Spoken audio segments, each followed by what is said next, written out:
21 November ভয়াবহ ভূমিকম্প হওয়ার পর মাথায় কিছু লাইন ঘুরপাক খাচ্ছিল।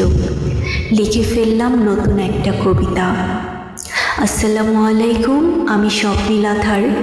আমি আমার লেখা একটা কবিতা আবৃত্তি করছি। কবিতার নাম ভালোবাসার ভূমিকম্প। আমার হৃদয়ে আপনার জন্য কতবার ভূমিকম্প হয়েছে, অথচ আপনি টেরই পাননি। আপনাকে মনে করে কতবার আমার দীর্ঘশ্বাসে ভূমিকম্প হয়েছে, অথচ আপনি স্বস্তির নিঃশ্বাস নিচ্ছেন। আপনাকে দেখার জন্য রুহের জগতে কতবার ভূমিকম্প দেখেছে আত্মা, অথচ আপনার আত্মাকে ছুঁতে পারেনি।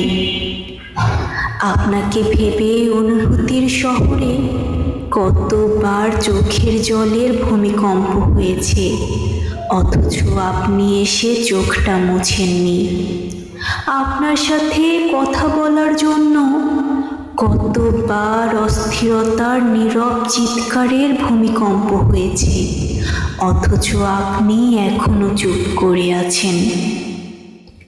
আপনাকে হারানোর ভয়ে কলিজা কতবার ভূমিকম্পে কেঁপে উঠেছে, অথচ আপনি জানতেই পারেননি।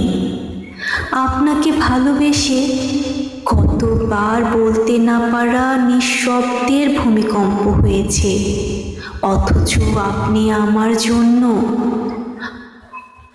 কোনো টানই অনুভব করেননি। আমি চাই না আর এই ভূমিকম্প বারবার ফিরে আসুক। চাই না এই ভূমিকম্প চলতে থাকুক, বারবার হৃদয়কে কাঁপিয়ে দিক।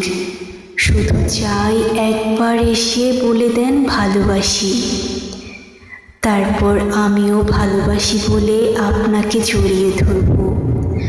তাহলেই থেমে যাবে ভালোবাসার ভূমিকম্প।